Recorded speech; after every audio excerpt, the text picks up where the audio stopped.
What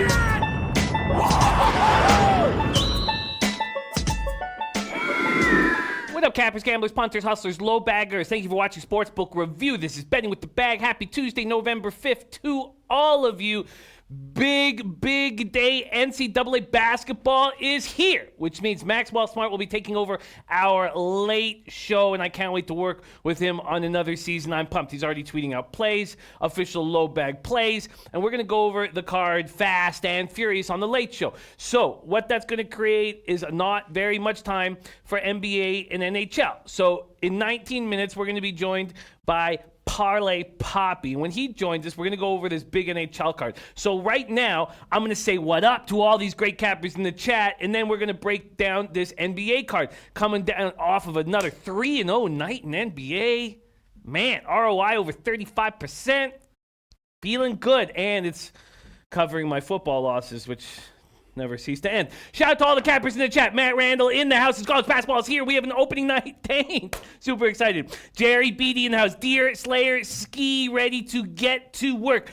Jansen says SBR Drew in the house. I can get to SBR Drew, so hit me anytime. I've actually got to speak to him about something as well, so hit me on a DM and Twitter, and I can look after everything that you need. AM in the house, Moses Sauceda, Ilya Katz, Viper NB says, what's good, Jimmy? Listening at work. I need a winner. Much love to you, Viper NB, man. I just, the effort that Viper MB puts into this show means so much to me, man. Much love to Viper MB. Now, Carlos Burrows excited for upcoming college basketball season. Rye Cape in the house. Oh, shoot. Okay, don't worry, Jansen. I can help. There's Nutflush Allen coming off murking Monday Night Football with his props. Nutflush Allen, hot, man. Running hot right now. Walla Walla Dose, unbelievable. JF says NHL keeps on paying. Well, I gave some back with that under 6.5, but I'm telling you, Senators' first periods. Do we go back to the well again tonight? We'll have to talk with Parlay Poppy. Poker Addicted 79. Seamus Ignoramus in the house. Anna Merrick, Cove Coleon, Chili Dog Dooley. On the Dubs.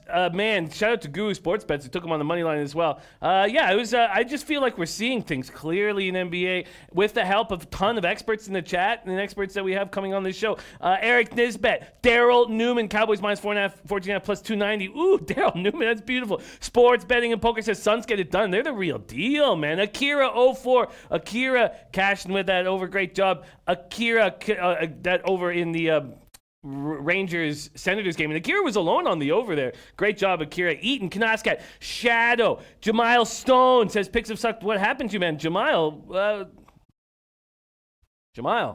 3-0 in NBA last night, 1-1. Jamile, I hit with the Senators first period at plus 140. So if I could pull my sack out and put it just above the bridge of your nose and let you try to lick it, I would do that right now. I'd pull my sack out on your face. Christopher Comentini in the house. Antoine Seymour. Bookie Lover Q. Richard Lee. Jerry Beatty. Eric Rosas. Yenny Toon. Raven in the Desert. Joey Avang. Serious Business. Walla Doses Hockey Question. Do books have first period bets, money line, and draw option? No. Generally not draw option. No.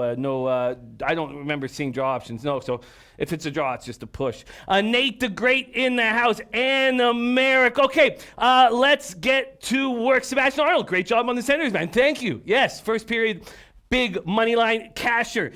Okay, let's get to work right now because we have a ton of work to do. So we have 16 minutes until we are joined by Parlay Poppy. So we're going to handle the NHL card with Parlay Poppy, and the NBA card we're going to handle with me. So just a little show of my record to Jamile Stone, who says my picks have sucked. Can we put up the NBA record? What's your NBA record, Jamile? Do you have an ROI of 35%? Are you hitting close to 70% of your NBA picks? All right. Let's get to work right now. And I'm the only one who's going to be capping NBA. There's going to be times when we're going to add a guest on our late show for NBA. But right now, and there's Tata Booker in the house. Great to see you, Tata Booker. Okay, let's get to work right now on this NBA card. We're going to start Pacers Hornets. We got to move quickly, and we have to work together. I'm going to need a lot of help from the chat here. Where is my, come on. Okay, sorry, I'm going to have to pop up. For some reason, my sportsbook review is cold. Okay, here we go. Okay, quickly, w.sportsbook review. Okay, let's get the NBA up right now. Right now, here we go.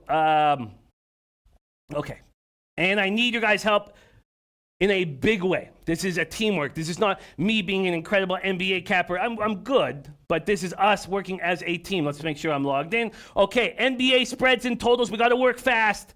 Here we go. We're going to start with Pacers Hornets. Pacers are rolling. Pacers are rolling through injuries. They're a well-coached team, and they're winning in spots where we didn't expect them to. And off the beginning of the year, they're losing in spots where we did think they were going to win. Guru Sports Bets in the house. Nice work on those Warriors.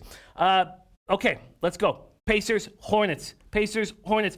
Pacers opened up at -2. Now they're -3. There's a couple 2.5s on the board. This total opened up at 212.5. Now is 213. Miles Turner sprained ankle. DeMontis Sabonis strained calf out of action. And it's Badadzi and TJ Leaf stepping up in a big way. Amazing. Surprising. And this is what certain teams need to step up. Charlotte 2-2 West Coast swing with their second best offensive output of the season. 118-111 win at Sacramento. And their best defensive effort was that win at Golden State on Saturday. Dwayne Bacon is going off. Team high 25 points, 6 straight starts. He started just 19 of his 96 games in his career.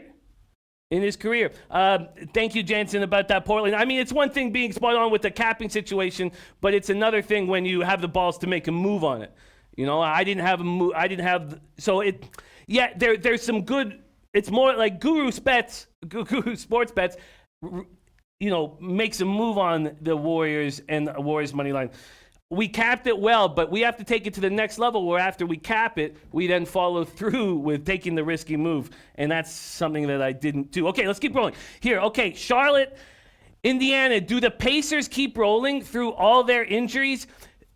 I can't take them off a 3-game winning streak. What we did last night was we faded the Minnesota Timberwolves. And that cashed so easily because they stepped up through injuries. And that fades. You can't keep that up. So, in fact, my lean would be towards the Hornets. But I don't know if I have the balls to make that move. All right, let's keep rolling.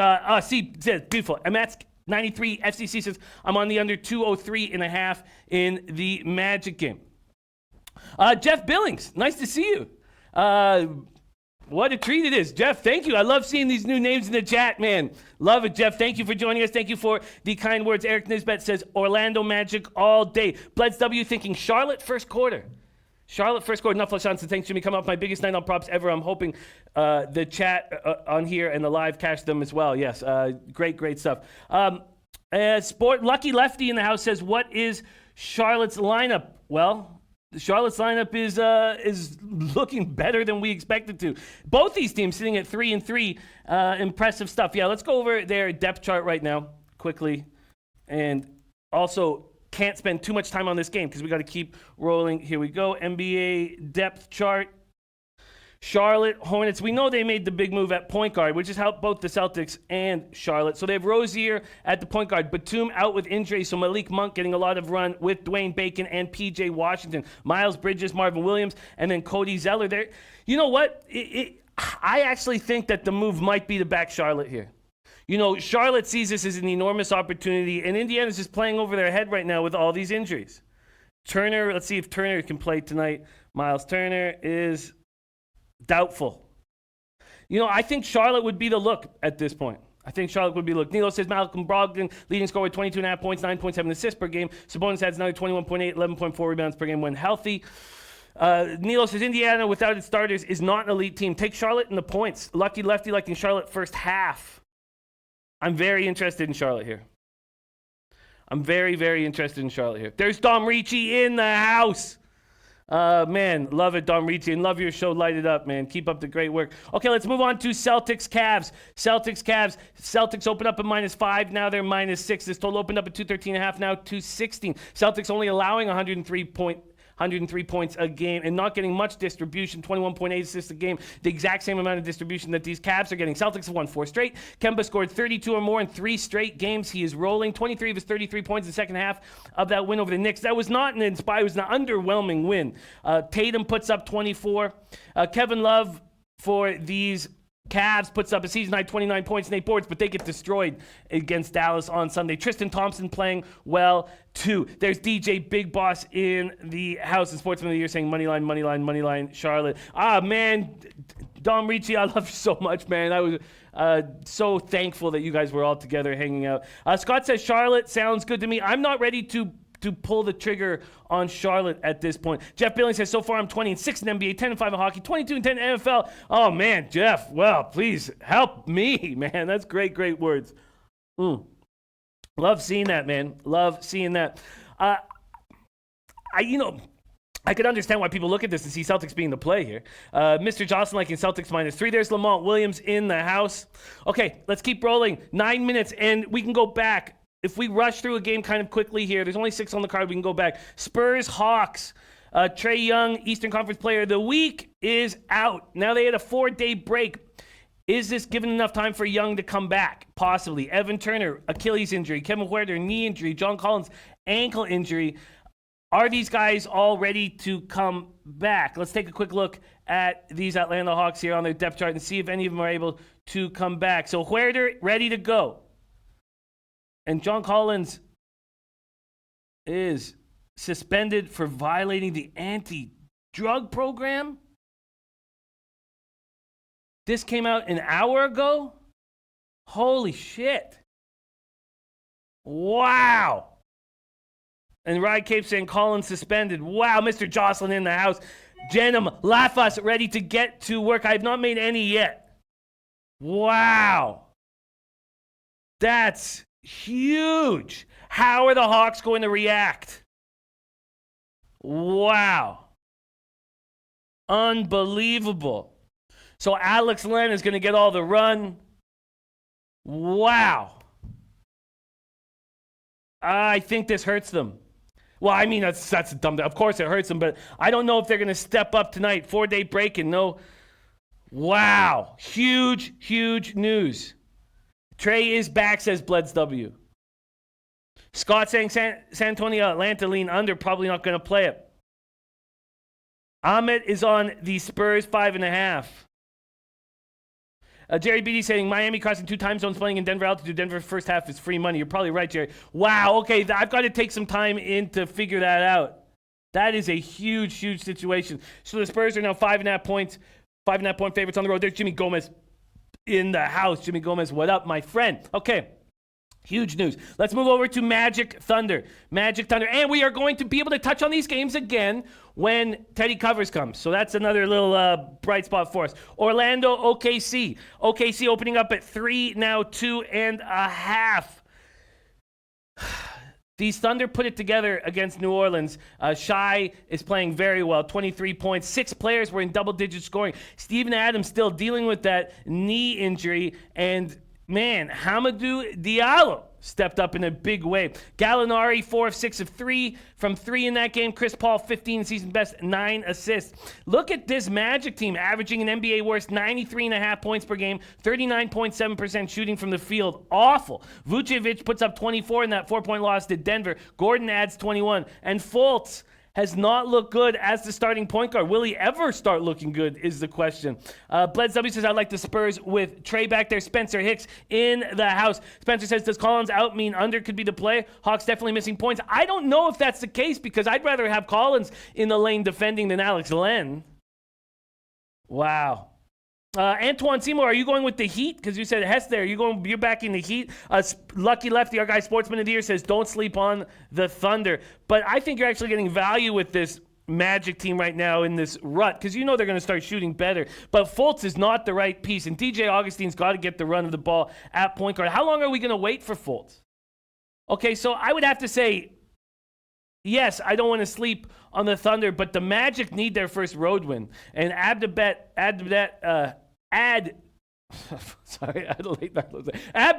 liking Magic money line.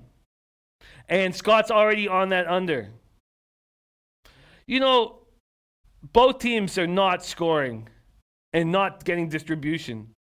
Okay, so I have a lean towards the Magic, and I have a lean towards the Hornets at this point. Let's keep rolling. We have 5 minutes, and again, we'll revisit this when our guy Teddy Covers joins us. Lakers, Bulls.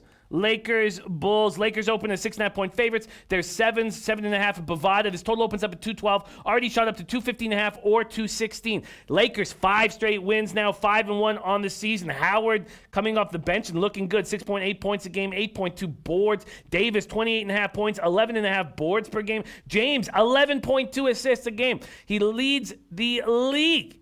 1.5 assists better than any player in the NBA. Wow, LeBron James. Danny Green, 11.2 points per game. Avery Bradley, 10.7. And Kuzma will step up. You know Kuzma will. Oh, Ski Prophet, thank you for joining us. Perfect timing, Ski. Perfect timing. And we got a Matt Randall Taint play of the day. Oh, man, that's going to be fun. Okay, I'm going to copy and paste that. And we are going to talk briefly about college basketball with Teddy. And we'll see how he handles it because he has a system that he does with college basketball. But remember, all late show is going to be hammered. Nilo says Los Angeles hasn't hit full stride on offense yet, landing at number 17 in the league in offensive rating. Number 17. Oh, and Jeff Bailey's taking Orlando with the points and taking the Lakers at 6.5. Is it just Ganja Jim Rom's a douche? Oh, I hope he's not getting bounced for Ganj, man. Chili Dog Julius has been catching Lakers full game, and it makes sense that you have been. Bulls coming off an ugly road loss against the Pacers Sunday evening. They've lost 4 of 5. Thaddeus Young, Satoransky, Kobe White. It's just not working. And Levine does not look as explosive. Lauri Markkanen not looking as explosive. Lauri Markkanen opens the season with a 35-point game. Now he's averaging 16 on the year. Sportsman of the year says Lakers bench shines today. Yeah, you almost think... Yeah, see, Rico Rosas says Collins took HGH. I mean, that's what... There's Picasso the Prophet in the house. It's for HGH, tainted supplement. Okay. Yeah, Spencer Hicks. Late shows are all max. Wonder what Ski is doing with his Los Angeles Lakers here. It does sort of feel like a bit of a letdown spot here. Poker Dick says Lakers are slow starters. Lots of great early live looks and second half plays with those guys. Almost never ahead at the half. Dutch Boy Fresh Bulls first half being a look for him. And then we have Heat Nuggets. I'm surprised that Lamont is so bullish with these Heat. I know they're playing spectacular basketball, but this is a very tough test for them to start a road trip. There's PG 00187 on an undercover cop in the house. And Ski Prophet Lakers full game. The Bulls do not look good. I could see that. Lakers full game. The Bulls do not look good. All right, let's talk Heat Nuggets right now. Nuggets open up at 4.5. That's where they stand. You know, the Heat have been such a great story, but this has got to be hard. The flight and then Mile High. Heat have won 3 straight. They're starting this road swing right now. Beat Phoenix, beat the Lakers. 8 Miami players averaging double figures. We open with that graphic on Kendrick Nunn. Shout out to Kendrick Nunn. Much respect. Just wonderful watching a player step up like that from the G League. Winslow, 5th in scoring out with a back injury. Will probably miss Tuesday's game. And Denver's not playing well. And Ski Prophet also on OKC. Wow. Also on OKC. I don't know. I'm a little concerned taking Lakers team total overs right now. I'm not entirely sure how fast they're going to play. Anthony Chalmers has locked in this spot. Lucky Lefty also saying Denver first half. Why wouldn't Denver just win this game outright? This is a chance we're buying low on Denver at 4.5. Okay, we've got to take a look at this card here. I think I'm going to make some moves here. Joey Vang in the house. The taint play of the day, Joey Vang, is West Carolina, Georgia, under 156. Georgia, 10 new players, 9 of which are freshmen, including the Ant-Man. These young kids will be amped up. And I think they will force things for Edwards. Under 156, taint play of the day. All right. That's cool. No problem. Okay. Just waiting for Parlay Poppy because we need to sit here and look at this card a little more. Scott got the over 210. Got it at 210. Wow. It's in Miami, Denver, right? It's 212 right now. Yes, Steve Chowder, they have offensive droughts, but this is a buy low opportunity for them.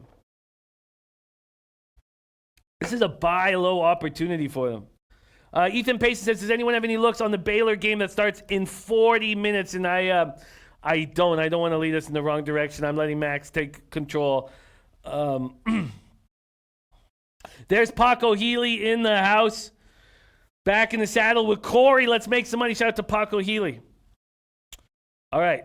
I've got to make a move here in NBA. Okay, so let's just go over this again and go over these games very quickly and see if there's times that we are going to make moves. 13-6 on the year. Don't want to reach. Hornets at home against the Pacers. And let's just take one last quick look at the injuries that are being dealt with here, because it feels like a spot.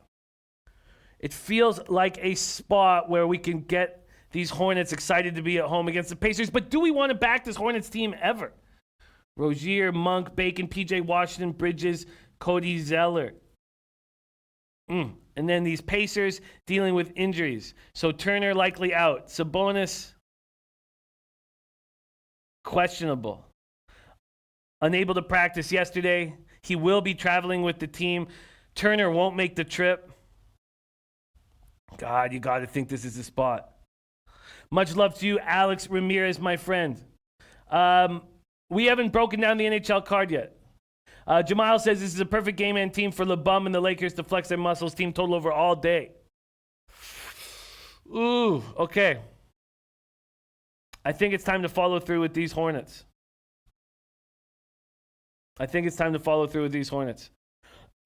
There's Intex in the house. Wow. Vino Rosso, that was one spectacular race. Intex. All right. I am taking the Charlotte Hornets on the money line here.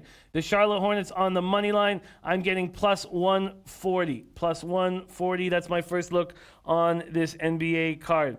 Then I think that can we trust the Spurs team to take care of this Hawks team that now knows they have no Collins? Probably. Do we want to back the Spurs team on the road? No. That's a tough thing to do. I did not in Texas. It was a horrible breathers for me. It hurt, man. Hurt. Okay. Topset said Heat are having fun. Heat plus 4.5. I think this is a buy low opportunity for the Nuggets. I really do. First game of a road trip. I think the Nuggets are the play. But do I want to get in the way of the Heat? Magic are playing bad basketball. Do they turn it around against the Thunder? Do you want to trust the Magic on the road? I don't know if I do. Do we back the Lakers here to smash the Bulls? Opened at 6.5, sitting at 7 points right now. Alexander Lopez says maybe tease points. Maybe tease the Heat points with the NCAA basketball pick. I do not want to. I think the Denver Nuggets are after Malone called them out and they stepped up. I expect them to step up here. Cap and Tap says Heat playing the best of anybody. I get it. Ronnie Christie says, what's your angle on Pacers Hornets under? I do not feel comfortable making a bunch of totals plays right now when we don't have a full understanding of the pace of these teams. So what would I do if I had a free play on the total? Let's see what it is. Sorry, move over to spreads and totals. Nilo says, not today, Magic. Unbelievable says, I agree, get right spot at home, minus 4.5. Jeff Billings is already on Orlando and the points. I do think this might be a get right spot for these Magic and for Denver. Orlando as, let's see what kind of dogs we are talking here. All right, I'm going to take the Magic money line here. I'm getting plus 130. That's available at Intertops and 5 dimes. Here we go. So I'm on the Hornets plus 140, and I'm on the Magic at plus 130. And do I want to get in the way of this Heat team is the question. And do I want the Lakers as 7-point favorites? I don't know. Okay, what's going on with nothing? Okay, then we'll get into NHL together. Okay, those are going to be my 2 looks on the card right now. I'm on 2 money lines. I need one to hit the wild world of profit. I'm on Magic plus 130, and I'm on the Hornets at plus 140. There's Red Girl in the house. I'm going to leave it at that right now. Eric Nisbet says Magic is the play. All right, I like this card very, very much. Maybe I'm leaving money on the table, not backing the Lakers, and maybe I'm leaving money on the table, not backing this Nuggets team. I just don't know if I want to get in the way. I think, I like this card very much as it stands. I'm going to leave it at that. All right, let's break into NHL. A slight winning night last night when we hit the plus 138. I betted a plus 140, but plus 138 in our spot. Can we pop up that record, Rafa? Pop up that record in NHL. It is what it is. It could be better, and I expect it to be better. But 8% ROI at this time of the year is fine. All right, let's hammer this card and hammer it hard. Moving to NHL right now. Move from NBA to NHL. I'm on the Sportsbook Review SBR odds page, the best odds page in the business. There's Cody AV in the house. All right, let's go. NHL, here we go today. And spread, money lines, and totals. Let's get after it right now. We have a big NHL card, and hopefully Parlay Poppy will be joining us shortly. We're going to start with Senators Islanders. This total is at 6, and the Islanders are minus 270 favorites. Is this a spot where so it's back to Sleepy Barclays. So remember this: there's going to be 13 games at Barclays. It's going to be empty. The arena is going to be completely empty. And this is the type of situation where we were backing the Islanders against lots of teams. Are the Islanders going to be upset back in Barclays without any fans in front of them? That's very possible.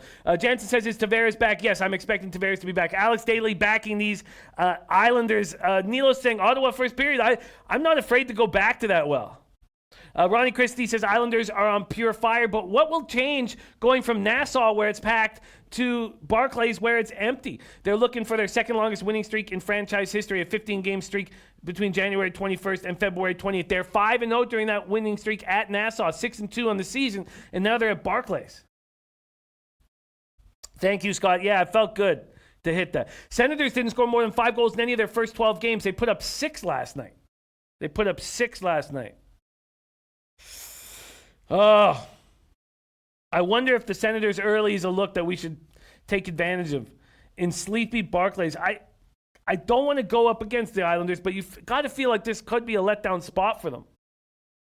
Let's just quickly see what I would get if I go back to that first period well, which I'm telling you, I want to take over and over and over again. It's a play I think we're going to make a ton of money on this year, backing Senators early. Let's see, first period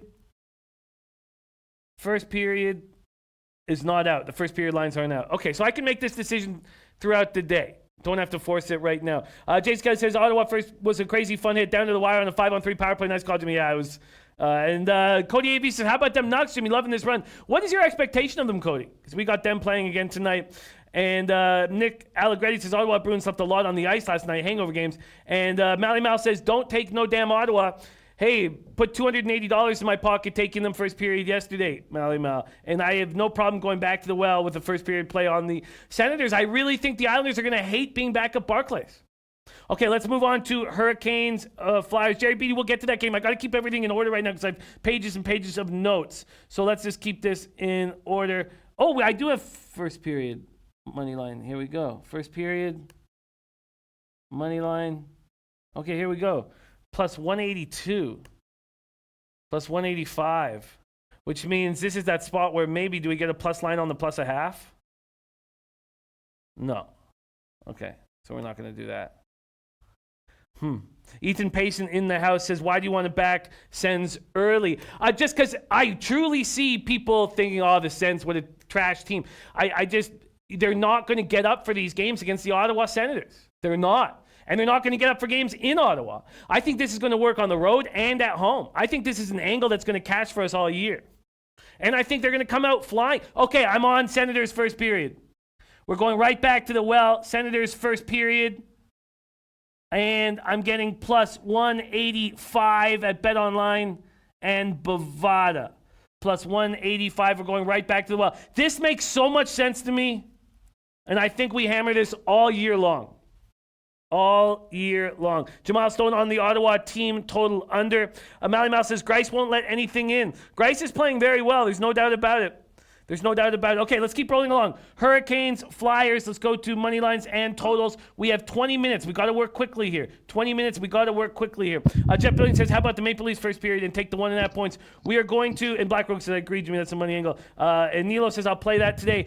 Those of you who didn't play it yesterday who want to play today, I that always scares me because I feel like we're late to the party. But this, if this was in Nassau, no way I make this bet. Barclays, I make this bet. We got Parlay Poppy in the house ready to get to work, and I need the help. We have 20 minutes to hammer this NHL card. We got to work quickly. Let's bring him on, representing Long Beach, California. Parlay Poppy in the house. Poppy, how you doing, my man? I'm doing great, Jimmy the Bag. Hope everyone had a spectacular weekend, a little spooky, creepy weekend. Let's get it going, NHL. We got about 14, 13 games. Let's get right on to it, my man. Jimmy, how you doing? I'm doing great. I've already locked in my first play, and that's Senators Islanders. Let's start there. Islanders are at Barclays for the start of 13 games, and we know we like to fade the Western Conference teams when they come in, but I think this is a different spot. Oh, we got an under from Noli Knows, copy and paste. Bucknell Fairfield under 146. Oh, Noli knows college basketball is here. So I'm going right back to what worked for me yesterday. I'm going with Senators first period. I think the Islanders are going to be in Barclays and say, this sucks. This sucks. And I don't doubt that they win this game, but they're like, this sucks. And the Senators aren't. The Senators are going to come out firing after a win last night. So I'm on the Senators first period. Are you making a move on Senators Islanders? No, but I think if you are going to take anything Ottawa related, I think the first period is the only way. We got to really look at that, Jimmy the Bag. The real story is how bad the Rangers defense is. I was looking at a model action of where shots were coming off from the Ottawa Senators and how much space was given to them. And it was just absolutely embarrassing. Not to mention Georgia have laid a complete fucking dud. There's no way the Ottawa Senators are winning here. They were going to win one of these 3 games, and that was the one yesterday. First period, I guess it's worth the risk. I would actually lean towards an Ottawa team total under 2.5 here. I absolutely think this team, there's nothing there. That was just an anomaly. We can see it on all the models here. But at the first period, that's the only way to do it if you're going to be on Ottawa, period. And I'm going to pass 100% on this game. Let's move on to Hurricanes, Flyers. I'm expecting Mrazek and Carter Hart. Who knows if that will be who we are dealing with. The Canes and Flyers are scoring goals, but the Canes are still playing well defensively. Both teams have great special teams. Canes, 23.9% power play, 81.5% penalty killing. Flyers, 23.5% power play, 82.5% penalty killing. Flyers back-to-back shootouts, 4-3 road win Friday against the Devils, 4-3 home loss to the Leafs on Saturday. Hurricanes look bad in that last game of a homestand, 5-3 loss to the Devils. I expect them to come out firing. What's your move here if you are looking at the market right now? The Hurricanes open up minus 117, now minus 112, and this total was juiced to the under 6.5, now juiced to the over 6.5. What's your move here? Oh. Yeah, Mrazek and net, it's honestly a little bit concerning with the fact him being on the road is a little bit worse because he's so good at home, 7-1-1 at home. On the road, 8 goals and 75 shots. That's not too good, but at the same time, I don't like the line here at all. I also lean an over as the pressure that Hurricanes can bring on Carter Hart, who I'm probably going to assume is going to be in net, may cause him to crumble, and Mrazek a little vulnerable on the road. These teams are 10-12 to the over in their last 12 combined games they have played. I would like this better at 6, Jimmy, if I could get it. I certainly lean it over, but I pass on a side here. Yeah, I want plus lines if I'm going to take road teams. And sure, the Hurricanes are a better team, but we're talking about a team that's 3-2-1 on the road, and the Flyers are 4-1-1 at home, and you need a plus line. You just need a plus line. Okay, let's keep rolling along here. Knights, Jackets. Knights open up at minus 136. They're now minus 133. This total at 6. There's been a 4-cent move to the over. Open up minus 111, now minus 115. And Parlay King, absolutely great work. Jeff Billings says, I took the Maple Leafs first period and then 1.5 and also took the Sharks money line for my hockey picks. I like that. Thank you for letting us know. Cover Sports letting us know that Hart is confirmed. I'm expecting Fleury and Korpisalo. I know Fleury was sick and didn't play last Saturday. Vegas went just 1-3 during that homestand. An ugly loss to Colorado. And then a 5-2 win over Anaheim, and then a 5-4 loss to Montreal, and followed up with another 4-3. So back-to-back overtime losses to another loss to Winnipeg. Canadians and Jets were playing on the second half of back-to-backs. These teams on the second half of back-to-backs have been better than we expected. Maybe that heavy leg period is over, and this is the second back-to-back that they're getting. Columbus is 4 straight games they've lost. They lose 3-0 to Calgary on Saturday. They can't score. And this is going to hurt them all year long. Knights, Jackets, you making a move here? Yeah, this is actually going to be a play here. I think the best thing for Vegas is to get the hell out of Vegas for a little while, man. That was a little bit of a bad run they went on. But let's look at it like this. Columbus been spotty at best this year. I mean, spotty is an overstatement. Absolutely struggle when they are behind in games. They've lost 9 games, Jimmy, when they don't score the first goal. And guess what happens when they do score the first goal? They are 5-0, which is very, very strange. They cannot play from behind. And you got to remember, with Columbus ranking top 5 worst in goals per game, goals allowed, and for power plays for and defending, this is just an overall ranked poor team. It's going to be a tough night, I think, for Columbus, and a good spot for Vegas, who is actually good on the road, and Fleury, who's 4-0 on the road with a 96% save average. I like the Vegas spot here. Vegas getting away, like I'm saying, is the best thing. After losing 2 games, being ahead and blowing leads, I think Vegas opens up strong, makes a full effort throughout this game, and gets it done in regulation here, Jimmy the Bag. I like the regulation line. I believe that's at plus 110 over here, Jimmy. Vegas in regulation. Vegas in regulation. Ronnie Christie says, go, Knights, go. We got Russell Gordy in the chat. Buck Nasty making an appearance. Love that. And, you know what? I'm not big at all on Patches or Stastny. I think they're on the downswing, the denouement of their career. I do not expect this Knights team to be that good this year. And we've already seen that Dom Ricci saying Vegas can't finish. That's the problem. Saying Vegas being faded in Vegas. Ugly versus Montreal. They were up 2, third period, let 3 goals up. Unbelievable, liking Vegas first period over 1.5. Parlay King, thank you so much for joining us, my friend. Great work yesterday. Spectacular work. I can understand why you're taking Knights, but I'm hesitant to. And you're getting the plus line because you're doing it in regulation. Dom Reach saying he'll have his NHL locked in on the late show. I only landed at 5:30 a.m. Okay, let's keep rolling along. Bruins, Canadians here. Bruins, Canadians. This opened at 6. It's still at 6. The total hasn't moved. Boston opened up as the favorites, and now Montreal are slight favorites in this spot. Rask will be in goal. Halak was in net last night. Going up against Carey Price, whose numbers are improving fast. Boston, 6-game winning streak, but they played last night. How will that affect them? Charlie McAvoy also goalpost. Hit his head on a goalpost and was bleeding, skated off the ice. This is a guy who's had concussion issues before. They have 1 regulation loss all season. Montreal won the first 2 games of his trip at Arizona and Vegas before looking bad against Dallas on Saturday. Bruins, Canadians, you making a move here, Puppy?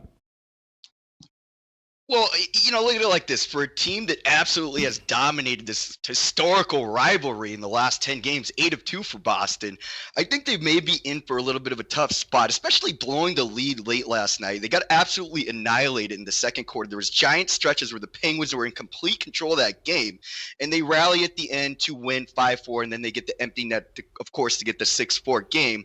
And I'll say absolutely on defense, that's a problem. McAvoy did leave with that head injury, and also Crew got banged up. He was off the ice for a little bit, so there might be a problem there.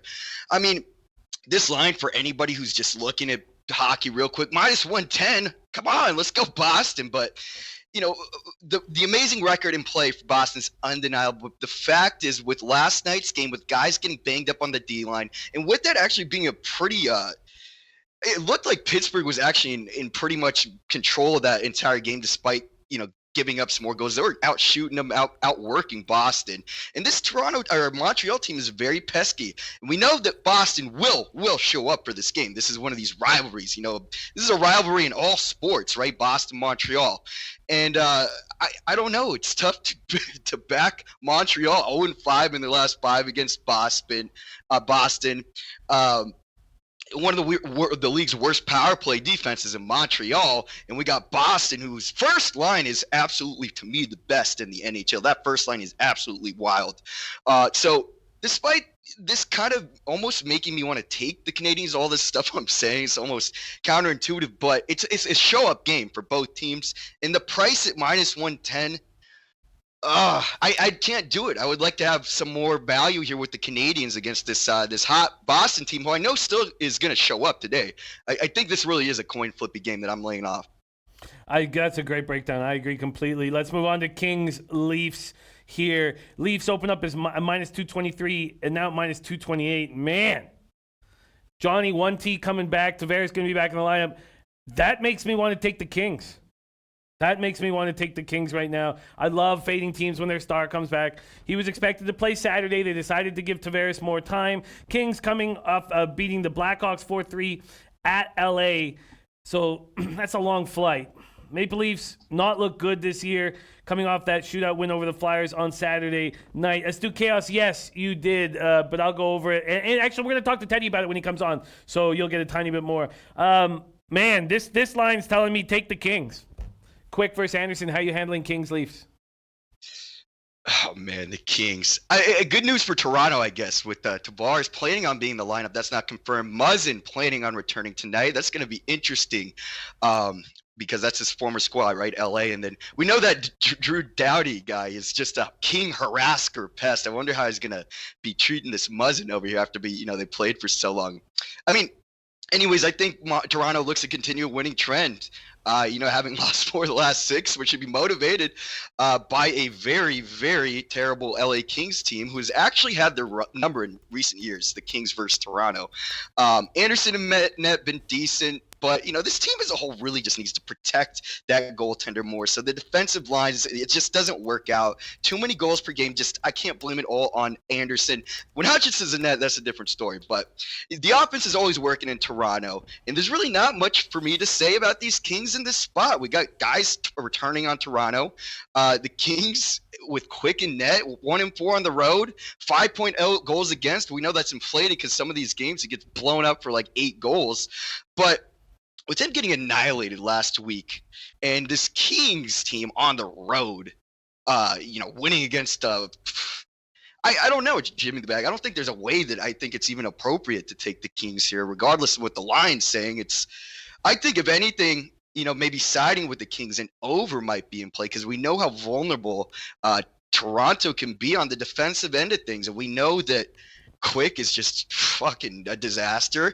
And Anderson can get hit up even by these lowly Kings, man. So I think the over's the look. I don't see the angle on the Kings, despite the line being so heavily juiced. I couldn't recommend Toronto, of course, but I don't think it's the right spot for a Kings necessarily win. I do like an over. I could see points going both ways here, Jimmy. You're right. It's that line. The Leafs are not playing good hockey. They should not be this big of a favorite, and it's just that plus line screaming at me, and I have to just probably let it go. But it's a Kings or nothing for me. And I do find it appealing. I'm not, plus 201, plus 200 on the Kings right now. I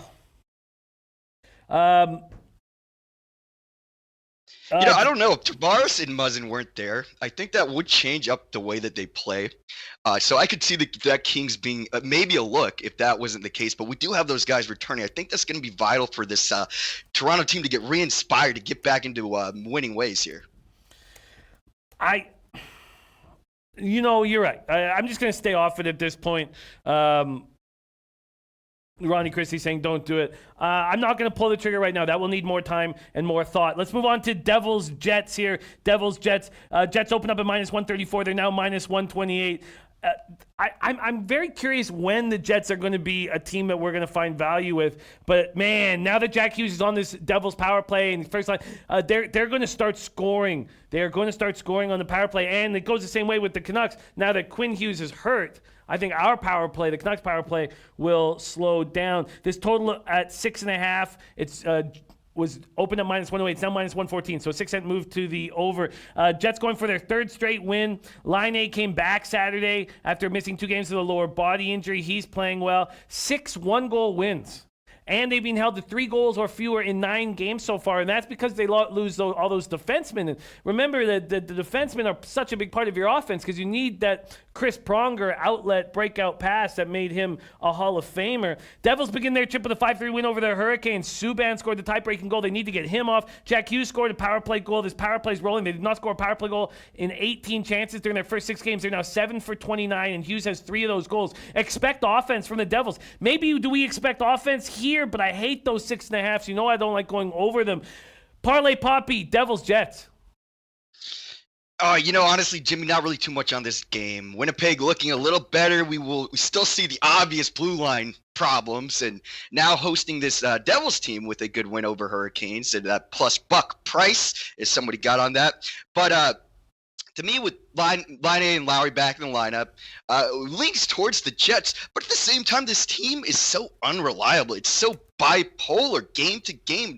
Even when these guys are in the lineup, it's just very difficult to pick your spots with this team because there's such a lack of consistency on every metric. And just if you watch these games, you're like, what? This is like one team one day and a completely different team the next. I know the Devils are putting up a fight because they really have to play to score with the lack of goaltending they have. They have to be playing these type of shoot-it-out games, which I understand why it leans toward the over. And having the Jets having won 3 of 7 at home and have 10 goals, Jimmy, in their last 6 home games, period. That's 10 goals in the 6 home games, the last 6 they played. I like the Devils as a live underdog here tonight, Jimmy, on the road. I think you are right. I think you are absolutely right. The Devils are a live dog here on the road. The question is, you want to be rewarded when you take a road team. You want to be rewarded when you take a team that's 1-3-0 on the road. Are we getting rewarded here with this line? Let's take a look at it right now. If we back these New Jersey Devils, we get plus 120 and plus 110 at Bet365. You know what? I don't know if that's enough, Poppy. Is that enough? No, it's a little short. I thought that was actually plus 138. I think I'm looking at Arizona here. Yeah, I don't think that's enough, but it's Devils or nobody. Devils or nobody. And I do lean towards the over, Jimmy. I do think that's a look because we know how the Devils have to play with Schneider and net. Come on, man. It's just tough. And we know that the Winnipeg offense is capable despite this wild schizophrenic team, man. It's very difficult to cap, but I could definitely see an over because you got to score to win with the Devils here. Let's move to Avalanche at Stars. I want to jump on the Stars train. I want to jump on it right now. I'm loving watching Avalanche lose. We might want to hedge and bring in the Avalanche. It was great staying off the Avalanche and the Knights on our futures and only focusing on the Predators. It makes me so happy. This Stars team, they're capable of going on a run and winning this division. That's how good they are. They're a good hockey team. They have a great roster. Avalanche Stars, Bishop in goal here. Avalanche 1-4-1 over the last 6 games. We talk about Rantanen and Landeskog hurt, but I'm a huge Colin Wilson fan. He's out of the lineup as well. Dallas Stars -1. Do we lock it in right now? Well, here's the thing, man. You've heard me trash these Stars a million times, but we knew they weren't going to play like this adult D-level hockey club forever with a good goaltender. And this is the key here. When Ben Bishop says, not only are we finding ways to win, we're in close games throughout this big losing season that we had, which he's saying. We're finding ways to get it done in the third period, which has broken us in all these previous games. Now, with Colorado now regressing with these injuries, right, with Wilson out as well, it's definitely a buy-on spot for Dallas Stars. We knew this team was going to be better. And we do see that things are normalizing in the Avalanches. Even with those guys back, if I feel like Landeskog and Rantanen were still in the lineup, they would not be still winning so many games. With that being said alone, the Stars are definitely worth a look. I can't pull the trigger personally, but I do think that they win today, absolutely.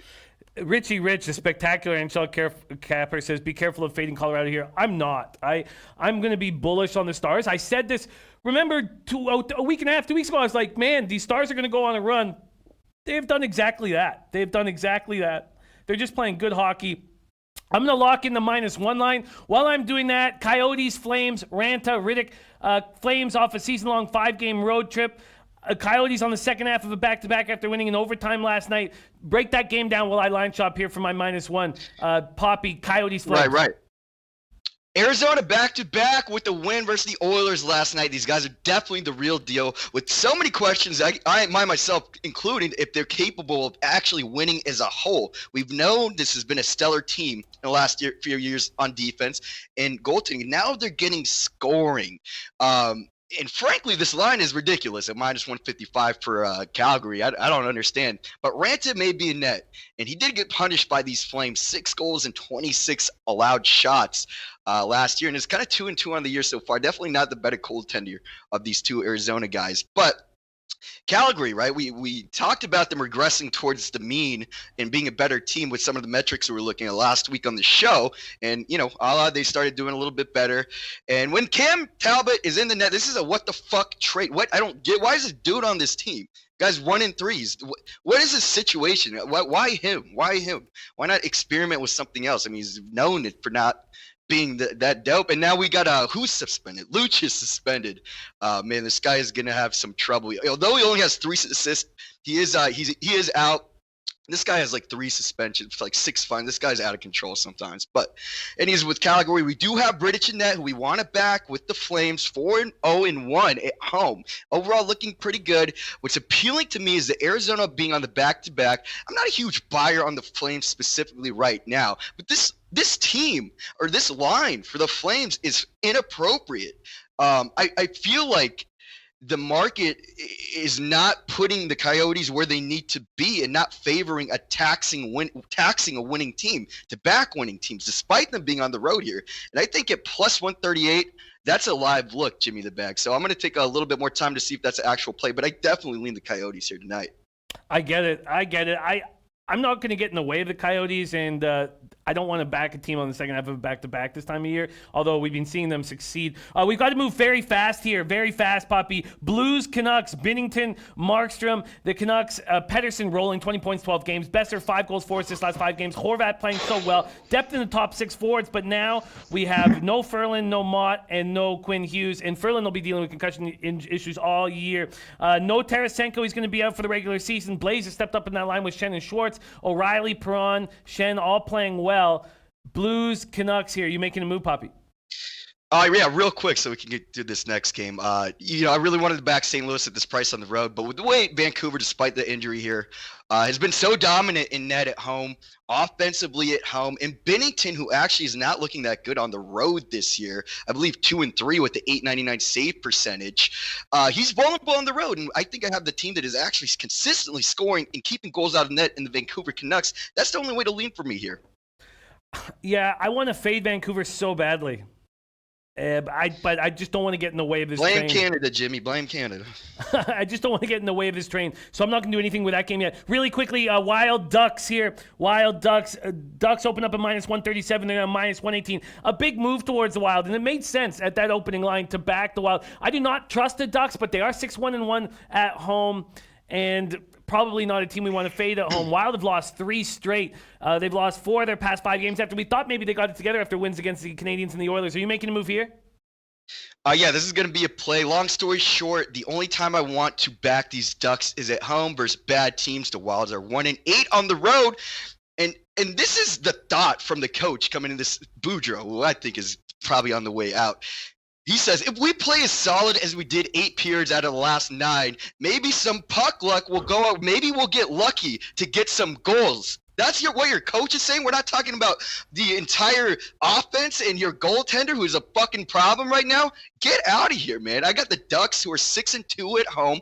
The only way we want to back the Ducks at all is at home versus bad teams, and this is exactly that situation. Give me the Ducks in regulation plus 115, Jimmy. That may be the play, but I just don't like these Ducks and think that I'm so happy they started out with these wins because I want to fade them. I think Richie Rich nailed this Calgary Arizona game, nailed it. The play is on the over. The play is on the over. A tired Coyotes team of Ranta, who we know is susceptible against the Flames. Riddick also coming off a spectacular performance. I think the play here is the over, and I'm going to take it over 5.5. I'm going to take it right now. While I'm line shopping there, let's just quickly talk about this last game because we got to go. Blackhawks, Sharks, and maybe the Ducks are the play. I'm just going to... I just don't want to back them ever. Quickly, Blackhawks, Sharks. The Sharks are so bad. And I think that gives us a ton of value to bet on the Sharks. So, but they're worse than I could have possibly guessed. And with a 22% power play, 89.7% penalty killing, I don't know how they're so bad. 5-game losing streak. They're not just losing, they're getting killed. Now, they are getting redeemed Seamek back, who's going to line up with Brent Burns. And they were a great tandem last year. Or I guess... in 20, because he was out with ACL and MCL. He's been out for a while. What are you doing with Blackhawks Sharks? Man, this is an interesting game. Sharks just showing complete frustration. They're getting down in like 5 fights versus the Vancouver Canucks after getting smashed out there. They're pissed. You hear the same bullshit from Logan Couture.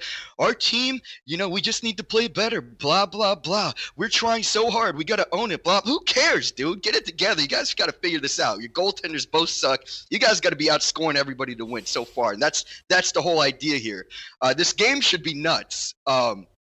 if Corey Crawford is in net, a guy with a 4 goals against average on the road, Martin Jones, who is a little better at home but still extremely vulnerable, I think that the look would probably be the over. I could see this being, especially if the Sharks get down early, this game could be like a double-digit game. Like, if the Sharks have to play from behind, they're like, dude, no way. The Blackhawks in here now, right now in this frustrating losing streak we're on, we're going to blow this out of the water. So that's what I would lean, especially if the Hawks score early. I would get live and hit like an over 7 or 7.5 if possible at a big plus price if we see a first goal in the first 5-10 minutes. I certainly lean that. I'm going to check a couple more things before we give out that play, Jimmy.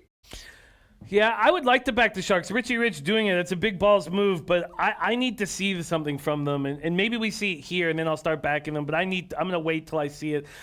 Beautiful stuff. We had a huge NHL card to break down, and there's all of them. Is that, 12 games? 4, 5, 6, 7, 8, 9, 10, 11 games. Thank you so much for joining us, Parlay Poppy. We got to make moves here. Follow this man on Twitter, Parlay_Poppy. Or is it Poppy_Parlay? God, I think... I got it. Here we go. Let me just make sure it's Poppy_Parlay. Poppy_Parlay. Follow him on Twitter. A great follow. Poppy, could you review your plays? And then thank you so much for being on the show. Yes, we're going to go to Vegas. No, we're not saying that's not in Vegas. Vegas on the road at plus 110. And then we're going to take the Ducks at plus 115. Both these are in regulation. So 60-minute line, Vegas plus 110.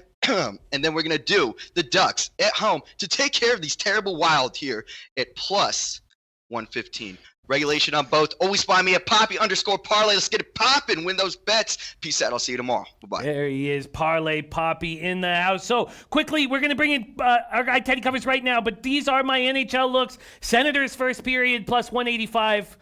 I'm telling you, this ROI on Senators first period is going to be incredible. It's my favorite angle in the whole entire sport. Senators first period, cash plus 140 last night. We're going to cash this again. Plus 185 first period on these Ottawa Senators. And then the other looks are few and far in between. The next look is the Stars -1.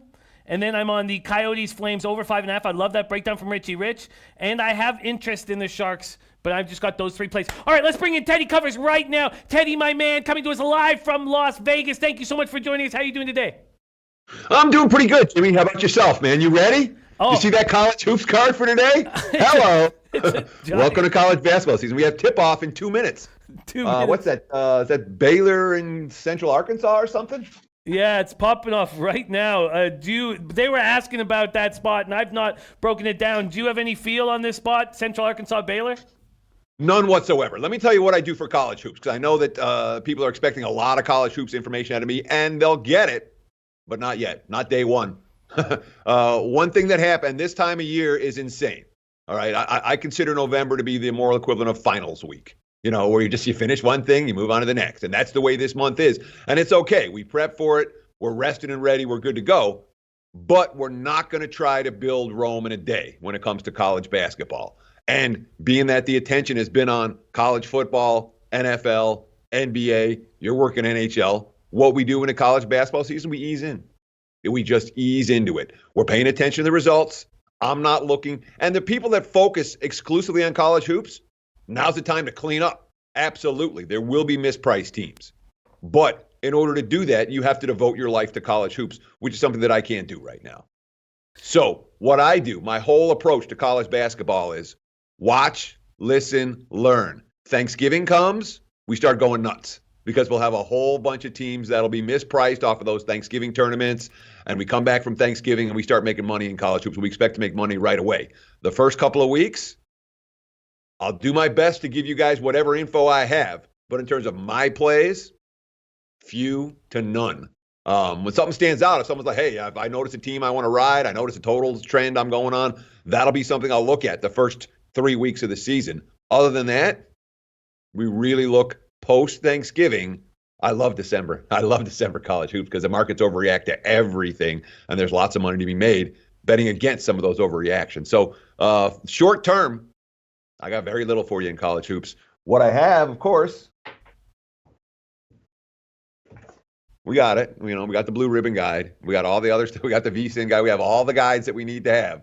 But going through them, and getting the information up here doesn't happen overnight. Not trying to build a Rome in a day when it comes to college basketball. So, a short story long, Baylor, Central Arkansas, and all of today's card, I got nothing. Best of luck. I'll do the best I can with any questions you have. But when it comes to college hoops, my focus isn't there yet. It will be, but it's not there yet.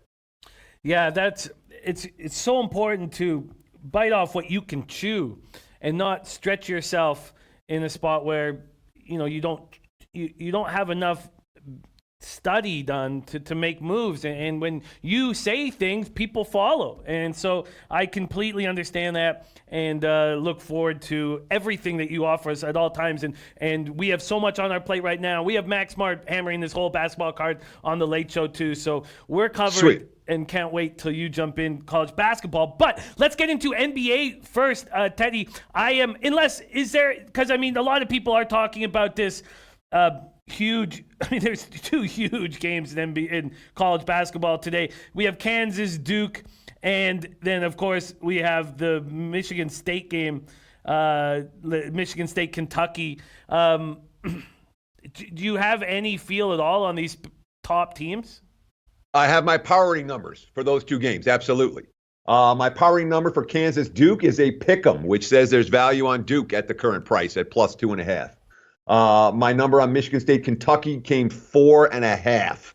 So that line I thought opened really short. We've seen a fair bit of Sparty money.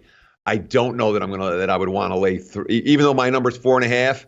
It's not a game where I'm comfortable asking someone to win by 2 possessions. Both these games have the real potential to come down to the last bucket. So in general, I'd rather be taking points than laying them in this one. The 2.5 with Dukes might be attractive. That might be one to get to the window with, especially if I see a 3 in that game. That's great. That's just a nice lead in for our Late Show. Thank you for that and that insight there. Let's move on to NBA. Teddy, 3-0 for me last night. Now 13-6 on the year, 35% ROI, and you've got to enjoy the victories because the losses hurt so much. So that felt great. I gave another unit back in NFL last night. Cowboys first half team total over. But let's focus on the good. And I love my card right now in NBA, but I do want to hear what you have to say about it. I've made 2 moves on this NBA card and 2 plus lines. I'm on the Hornets at home at plus 140. Pacers playing out of their mind with all these injuries. I think they come back down to earth against a hungry Hornets team. And then I'm on the Magic at plus 130. I think they see this as a chance to get their first road win. 2 plus lines, money line spots for me in this card. How are you handling NBA today? So I am with you on one of your 2 plays and against you on the other, and I only have 2 plays in the NBA tonight. So I want to find this quote. It was a great quote from Chris Paul that speaks volumes about why we're looking at the Orlando side today. Give me just 1 second to pull that quote up, because it's one of these quotes that stood out to me, and I circled it, and I'm like, this is something you want to remember, all right? Because Chris Paul was talking about how they won over New Orleans over the weekend. Quote, this is actually a good team. This is Chris Paul's quote. This is actually a good team for us to play against because it gets us playing faster. With the young guys we've got and the athleticism, if we play fast like this night in and night out, we'll give ourselves a better chance. What's Orlando going to do? Not play fast. Every possession is going to be a half-court possession. They're not going to give up anything in transition. And OKC is going to have to play at a pace that they don't like to play at. So I'm with you on Orlando 100%. Indiana, Charlotte, I'm not. And this comes back to a little bit of what we talked about yesterday, where you and I have slightly different approaches in the NBA. You're talking about matchups, and I'm talking about teams. And I fully understand your approach. And in college hoops, I use that approach. In college football, I'm certainly interested in matchups. In NBA, it's not something that I'm focused on at all. I'm focused on spots, and I'm focused on teams. There's 3 things I focus on. I'm focusing on spots. I'm focusing on under-the-radar injuries that don't affect the point spread. And I'm definitely looking, in general, my number 1 philosophy of NBA is find teams that are undervalued, find teams that are overvalued, and ride them, either betting on or against them for extended stretches. Phoenix has been a pretty good undervalued team so far this season. The Rockets have been a pretty good overvalued team so far this season. As examples of that, So when it comes to Indiana, Charlotte, I'm not worried about the Pacers' front court injuries. They've been fine, despite the problems they have. What I love about this is the spot. Here's Charlotte, Charlotte's not a good team. Indiana's a playoff contender. Charlotte isn't. They're coming home fat and happy off a successful road trip. I don't see Charlotte bringing their A game tonight. And if they do, I'll get beat. But the Pacers were a team that I had a buy sign on coming into the campaign. They had some early season struggles. They figured it out over the last 3 games. They're getting really nice production off the bench. So I think Indiana's the class in that game. I had no hesitation. I laid 2.5 with the Pacers. That line's already up to 3.5 right now. It's still the only way to look in that one. So I'm hoping you split tonight, Jimmy. I'm with you on one. I'm against you on the other. It's actually one of my favorite situations in capping is when you have 2 games in a sport on a card with both plus lines. And if you go 50-50, you're in the world of profit. My thinking here is the same reason why I faded the Timberwolves yesterday. And it was similar. This was not a spot where the Bucks... It was not a great spot for the Bucks. I just don't believe in these subs, these guys off the bench to have continued excellence. And maybe excellence isn't the right word. They'll continue playing well. And Badadzi and TJ Leaf, I think, are going to come crashing down to earth in Charlotte tonight. And I just don't think there will be continued success with these guys like Turner and Sabonis out of the lineup. I get your breakdown very, very much. And the Pacers, starting the year 0-3, gave them a ton of value on their 3-game winning streak. We have a question about this game from the chat. Ronnie Christie says, Jimmy, does Mr. Covers have a look on the Pacers-Hornets game total? Do you have a feeling on pace? I've got NCAA basketball up here right now, so let me move over to NBA quickly and find out if what this number is. But do you have a look on this total or a feel on expected pace? I really don't. The total came right where I thought it was going to. We're sitting at, 212, 211 and a half. I think my number came 211. So from a base starting standpoint, I didn't have any take on the total. I'm looking for a bigger differential. And these aren't, again, with totals especially, more than as much as any other factor, I'm absolutely looking to ride streaks. And it's not like either of these 2 teams are on a big streak right now coming to the camp. The one total that stood out yesterday to me was New Orleans over. And New Orleans is flying over the total. They did it again. The line moved 8 points last night, and it still flew over the total by double digits. Those are the type of streaks I'm really looking for in totals, where the markets are just off, and you get 2 up-tempo teams or 2 slow-down teams, and you can really take advantage. I'm not sensing that for this game. It's not a game not a total that I had any opinion on whatsoever. 2 spots I have to talk to you about on this NBA card, and that's the Lakers at the Bulls here. A lot of guys in the chat backing the Lakers, and at -7, I'm just uncomfortable about them, caring about this game against the Bulls. I know they've won 5 straight. LeBron leading the league in assists is very special. This is a good basketball team, very good basketball team. But do they care here in Chicago against a team that's 2-5? I'm hesitant to pull the trigger on the Lakers, and I notice it's not on your card. Lakers, Bulls, Teddy. Oh, if I was going to play it, I would only play the Bulls plus. Chicago's been a home road dichotomy team. They have not impressed me in hostile environments, and especially with their execution down the stretch. They've looked like a very young team closing out games on the road. At home, again, against a marquee team like the Lakers, with LeBron coming to town and Anthony Davis talking about maybe playing in Chicago someday and all that kind of stuff. I don't want the Lakers in this spot. I had an opportunity to talk with one of the odds makers from Caesars Sportsbook here in Vegas yesterday. And we're talking about NBA, early season NBA. And the one thing he said is, we have more liability on the Lakers any given night than any other team in the league. It's not even close. The Lakers are our biggest liability in every way. So you're seeing shading towards LA. And this line's been bet up and bet up again. And now you're sitting at laying 7 with the Lakers. I'm not going to do it. It'd be Bulls or pass for me. I'm not playing it. But there's no way I want to lay this spot with LA tonight. I think the price is too high. Oh, that gives me an enormous amount of peace. Thank you for that breakdown. I needed to hear that. And then on the Nuggets here, I do not want to get in the way of the Heat, but I just feel like this is a buy low time on the Nuggets. Heat starting their road trip. After that, they just destroy the Rockets. To me, Nuggets at 4.5. And what's holding me off is I'm afraid to get in the way of this Miami Heat team. Why are you not on the Nuggets at 4.5 at home? Oh, it's funny because the only reason I didn't take the Heat in this game is because they got off to that 46-14 start the other day, and I was literally sitting here like, should I, shouldn't I, should I, shouldn't I? I'm like, all right, I'll leave it alone. It's weekend, and of course, as easy as it gets, that was a pound your head against the desk type of moment. Miami's bet on all the way, all right, and I'm not convinced that the Nuggets' problems are solved just because they got one win in Orlando. I'm not laying points with Denver right now. I didn't like the quotes from Malone. I didn't like the way the team responded to the quotes from Malone. Now they're coming back off the road trip against a red-hot Heat team that's been an undervalued commodity from day one this season. Miami's not taking prisoners. So I didn't take the Heat because when you have a team that shoots, and has a ridiculous game, you just don't take them the next game. I cashed the Wizards last night, not the Wizards game against the T-Wolves after they had that ridiculous game against Houston. For example, Houston lost their next game after they shot that ridiculous percentage. So when you have the teams that just make every shot one game, it's not usually a bet-on spot the next game, but Miami is a bet-on team.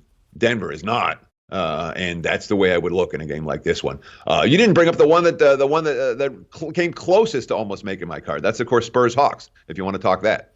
I do, and I just historically, and I shouldn't say historically, I say the last couple of years, this new look Spurs team, they just are trash on the road, and I don't want to have a vividness bias get in the way of this spot. We now know an hour ago Jason Collins suspended for 25 games for PEDs. I'm not entirely sure how the Hawks are going to handle that in the locker room. Trae Young will be coming back. I just don't like taking the Spurs and to cover more than 5 points on the road, and that's what's holding me off at this point. What's your move, or what were you very close to doing?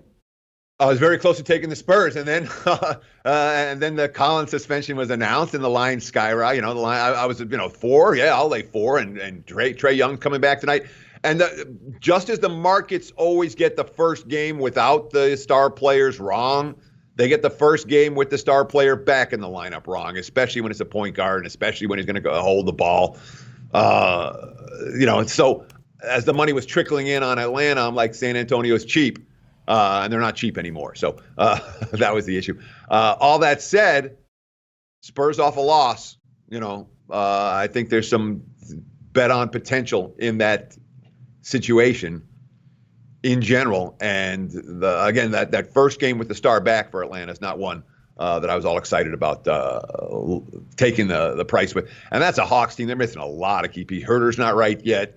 Young, if he comes back, will likely to be on some type of a minutes restriction. The Collins injury, and on down the line for Atlanta. They're not the team they thought they were going to be just 2 weeks ago. Yeah, they are. They did have 4 days off, so they are healthy. It's too bad this suspension coming at the wrong time, but they are healthier than they've been. Where they're not on the injury report right now. And he's not on the injury report. But his minutes. He's playing like 15 minutes a game, 20 minutes a game. They're really keeping his minutes down. Yeah. Let me check that. Yeah, well, he missed the whole preseason. So, no, you're absolutely right on that. Russell Gordy's saying Murray ball and take the Spurs. Man, I'm so happy to see DeWanta back in the lineup. Okay, that's great. I love it. I'm going to stick with where I am in this NBA card. I really like these 2 plus money spots. And as I have said, this is a favorable spot for me when I can take 2 teams and hit 50-50 and get to profit. We're sitting with a 35% ROI right now, and I'm just loving the association. Okay, there we go. Okay, Teddy, we're going to move over to college football, and we have 2 games on tonight's card. Let's start with Kent State, Toledo. Toledo opening up at -7.5, now down to 7. This total opened up at 62. Pinnacle has moved it to 62.5. Kent State, Toledo, Teddy. How are you going to bang this one out? I'm not touching it. These are 2 teams. I don't trust either one of these teams. Let me make it real clear. With that, Kent State's wins have come against Akron, Bowling Green, and FCS. The absolute bottom feeders. I do not want to ask them to hang around with a team that has shown some level of explosiveness. The defense is not forcing a whole lot of turnovers. It's an offense that is by and large pedestrian. It's not a Kent State team I'm excited about. So I'm looking at Toledo or pass. And the Glass Bowl can be a nasty place to play for a TV game, a weeknight TV game. But ask me how many games Toledo's won this year by more than a touchdown, and you'll find one. That came back in week 2 against an FCS foe. They haven't beaten anyone by this margin, which definitely concerns me here. And the offense is turning the ball over every week. Toledo's hasn't. Last time Toledo won the turnover battle was that week 2 game against Murray State, the only game that they won by more than a touchdown all year. They lost turnover battle each of their last 5 contests. And they've won some of those games. But when you have an offense that's turning the ball over and a defense that's not creating turnovers, that, week in, week out, those aren't necessarily the teams I want to lay a touchdown with. Easy pass for me on this one. I was much closer to getting involved. We talked about the second game a little bit yesterday. I haven't bet it yet, but I may well do it before we get before this day is through, before this game kicks off. So the second MAC game of the 2 is the one I'm more interested in betting. Well, let's talk about that. And if you could also touch on the total. Ronnie Christie saying, what is Teddy's insight on the Western Michigan versus Ball State over the 64.5? It's actually 64 across the board. I don't see a hook on any of these books. So Ball State, Western Michigan, side and total, how would you hammer this? And will you get to the window? So total is the one. Remember, yeah, we talked about it a little bit yesterday. I'm debating between Western Michigan and over, Western Michigan and over, Western Michigan and over. I think the over is the better of the 2. The Broncos haven't won back-to-back games all season. Strong home field edge. But win-loss. They're off a 49-10 win last week. But look at that. 49-10 at home, 38-16 at home, 31-15 at home, 57-10. 48. They're blowing teams out, and this is a good offense. I like the offensive line. I like Wasnick at QB. They have weapons on the outside, and they're in revenge off a really frustrating OT loss to Ball State last year, a game where they tied it up were supposed to tie it up in overtime, and then the kicker missed the extra point. So it's a loss they remember for Western Michigan, the overtime defeat. That being said, Ball State hung tough with them last year. They won 3 of their last 4. They've been a point spread machine this season. They've been really good. ATS, an undervalued commodity from day one. They've been winning turnover battles. The defense forcing multiple turnovers 6 times the last 7 ball games. That's something we like out of Ball State. So I'm not necessarily looking to bet against this Cardinals team in this point spread range. But from a total standpoint, look, they could score. Western Michigan can score. These are 2 pretty good offenses. I understand the defensive numbers for Ball State are solid. I also know these 2 teams played a shootout last year. So if I'm playing, I would absolutely look at the over in this one. That's the one that makes the most sense. Haven't pulled the trigger yet. It's not in my pocket. It's not for my clients. But I'm certainly leaning in that direction and may well get to it before kickoff tonight. Exciting breakdown. And Arnoli knows on the other side of the total, liking the under 64, says the 2 teams combined 12-5 to the unders. There's our guy Tio Martinez in the house. We got Fat Fist ready to get to work as well. Great group. Brian Myers has a question, and the questions are rolling in. So I copied and pasted that, Brian. I got you. The first question, though, came very early in the show, and it was from Ethan Payson. And I know this kind of takes us off, but now that we've handled the Tuesday card, Ethan Payson says, Jimmy, can you ask Teddy what he uses to track his picks? What I use to track my picks? A spreadsheet. Excel. It's really simple. I keep one for every sport, and then I've got something that merges them so I can look daily and weekly and all of that. But it's just a very simple, every time I make a bet, I put it in my spreadsheet. And I do that manually. So that's the way I do it. I know there are higher tech ways to do it. I do it low tech way. Look, I'm an old guy. What am I going to say? But that's how I track my wagers. I do the same thing. Excellent question. Yeah, very important. And I do the same thing. And this year in NHL, we're just waiting for the sample size to be a touch more. But I've broken it down for overs, unders, first periods, everything. And I've done the same in NBA because I'm good in those sports and I desperately want to be great. So I want to figure out exactly what I am excelling at. Because in my head, Teddy, because last year, I smashed NHL, but with a 42% winning rate. In my head, I'm like, man, I'm destroying puck lines. But that actually wasn't the case. Puck lines. So I've moved to the -1s this year because my number in my head, I thought I was destroying puck lines. But when you actually go over your numbers, you'll find that sometimes, and for me, I usually consider the glass half full and think I'm doing better than I'm actually doing. So it's a very, very important to track everything that you do. It's a key. And I'm the same way. I put it in manually, so it takes hours and hours. Okay, Teddy, questions coming in right now, and a couple that I didn't get to yesterday. We're going to start with Brian Meyer. Says, Jimmy, can you ask Teddy about Tennessee, Kentucky? Let me pull that up because it's too early in the week to not give you the rotation numbers. Tennessee, Kentucky, here we go. Do I have it popping off? Look at all these games. Please come to me soon. And I don't have it here. Teddy, do you know towards the bottom? I know that. It's at the very bottom. 179, 180.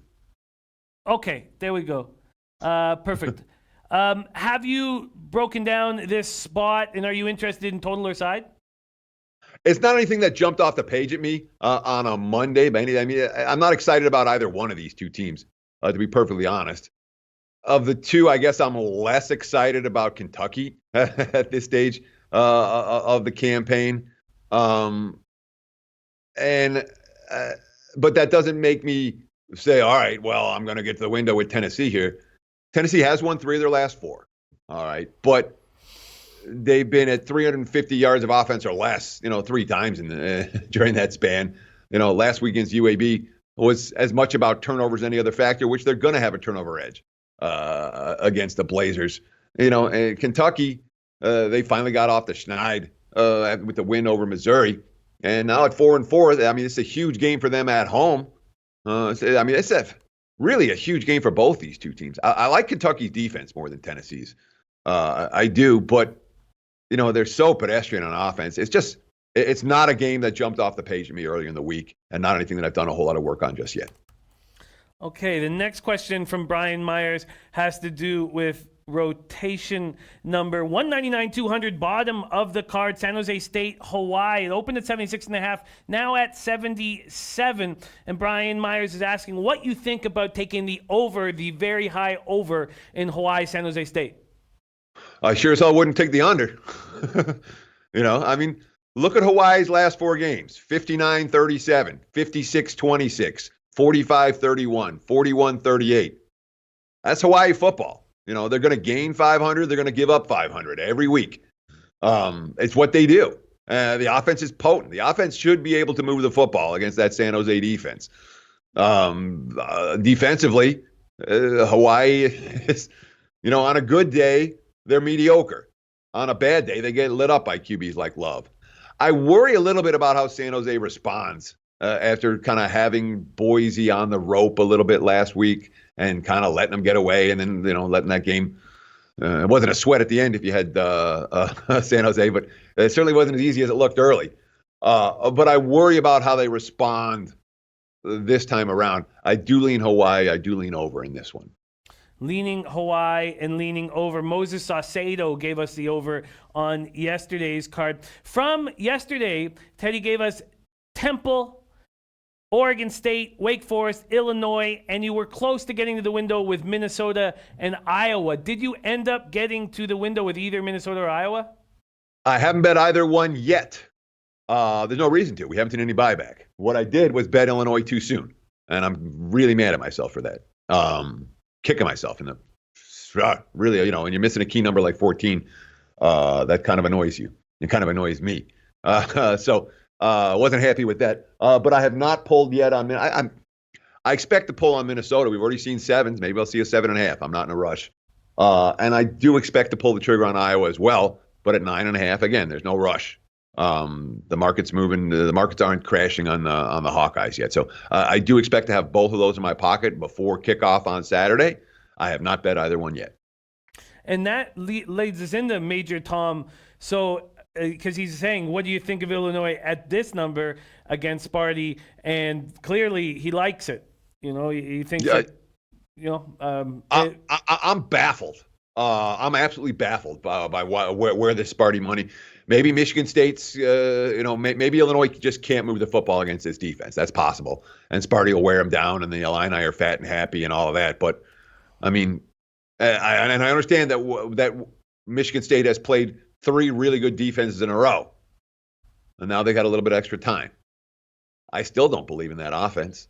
And every time I watch Illinois, I see a competitive team. I don't see a bottom feeder. I see a competitive team. So at this price, I would only look at the Illini. But again, the money's pouring in on Sparty. The wise guys love Sparty this week. So let them love Sparty. I wouldn't hesitate to jumping in now. Yeah, that makes sense. Makes sense. I think that it's a look that I'm going to jump on as well. Let's keep rolling along. We have a question that we didn't get to yesterday from our guy Lucas Paff, and he says App State, South Carolina. It says App always seems to play up in the regional games. Can't find the rotation number right now, but App State, South Carolina. Do you have a feel for this spot, Teddy? Well, it's 139, 140 for App State, Carolina, and it wasn't a game that jumped at me right off the openers. I mean, I don't know how well App State bounces back off that loss to Georgia Southern last week. Where the team that is, what are they, 17-0 against everybody else and 0-2 against Georgia Southern. We're talking about a team that has had a monster point spread run over the last year and a half.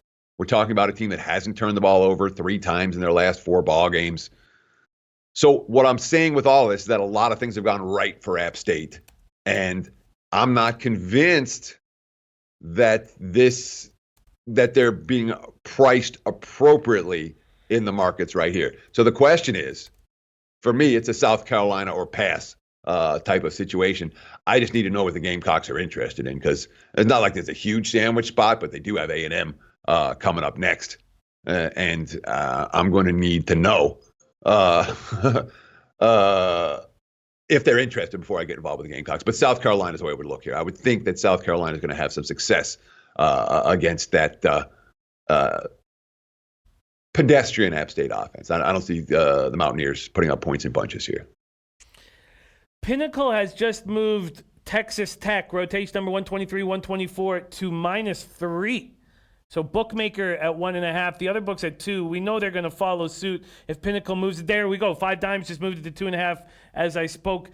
Texas Tech opening at -1, now -3 on the road against West Virginia. Do you agree with this market move? Yeah. I mean, I know I don't want West Virginia in a game that they have to win. It's not a Mountaineers team that I trust on either side of the football. The offense isn't working for West Virginia. The defense has been spotty at times. They're coming close. They can hang around, but they're not a team that I trust to win games. Red Raiders with extra time to repair is the only way I could look. Another market move that we've seen, rotation number 145, 146, is Purdue opening as a 2-point favorite, and now Northwestern is a 1 or 1.5 point favorite. What do you think of the market move there? I mean, it's a disgusting game, but we talked about it a little bit yesterday. I'm like, I don't know how Purdue can be laying. So I guess I agree with the market move, but does that make me excited about taking Northwestern? No. I mean, they melted down last week, and they melted down on field, off field, a 1-win team right now. It's an easy pass for me. I don't want either one of those teams. Don't want to back either one of those teams, and that makes a ton of sense. Stanford, 3.5 point favorites. We just saw Bet Online move it to 3. So 3.5 at all the other books, but Stanford is taking off that hook and are 3-point favorites at Colorado. This total has not moved off of 54.5. What do you think of the Cardinal going into Colorado? Well, you have the Colorado's defense giving up 30 points in every game this season. Pretty close. I think it might be every game. And Stanford can't get to 30, So it's pick your poison. I'd rather have the Cardinal. I don't want any part of Colorado. All right. So it's Stanford or pass.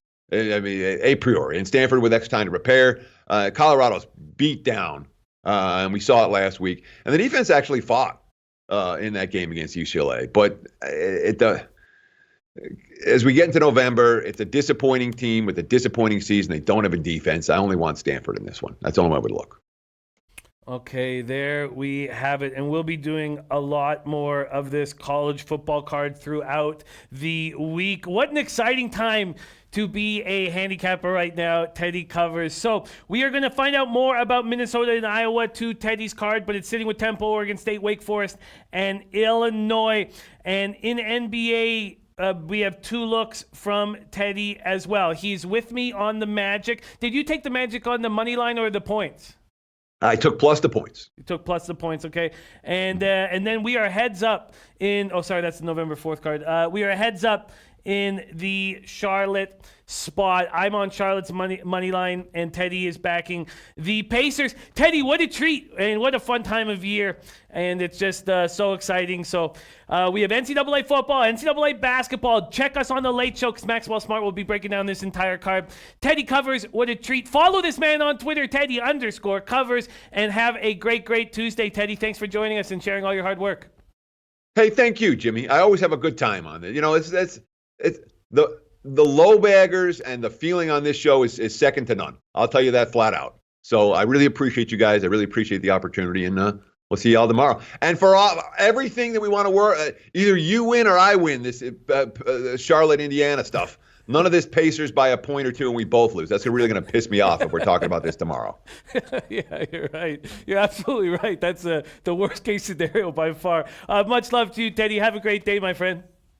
Cheers, guys. Thank you. There he is. Teddy covers. Okay, so we are 5 hours. Is that right? 5 short hours away from Maxwell Smart destroying this NCAA basketball card. Go to his Twitter now, because his official picks are starting to roll in, and he can put these official picks out at any time. I don't want him to be in a situation where he has to give them out right before tip-off and getting a better number. So check him out on Twitter, and man, I am pumped. And the reason why I'm pumped is because of you guys, man. You do make this so fun. What Teddy said is absolutely true. I'm very, very, very thankful to have the low baggers in my life and to have you guys bringing in all these insights and bringing in all this humor and so, you know, sometimes coming off very tough nights, and you guys just bring me right back, and I'll always be thankful. I'm on the Senators first period at plus 185, and I'm telling you, man, I'll be hammering this all year, I think. Hammering this all year. Then I'm on the Stars on the -1 line. A play that Richie Rich was uncomfortable with. But this is a division rivalry game, and the Stars want to step on the throat of the Avalanche while they're hurting. And that's what I think is going to happen here. I'm on the over 5.5 from the Coyotes Flames, and that was a Richie Rich look that I agree with and had missed. I had missed it. So I'm on the over 5.5 there. And those are my only looks on the NHL card. And I love my NBA card. Hornets at plus 140 at home. I like that very much. Magic at plus 130 on the road. I like that very much. Those are my looks right now. Coming off a 3-0 night in NBA, 13-6 on the year, man, it feels good. Thank you guys so much for being here and part of the show. Wow, Joe and Neat saying Baylor up 22-4 already. Wow. Normal loving the Stars tonight as well. I like that. Let's get after it. And join us for Max's first show of the college basketball season. But most importantly,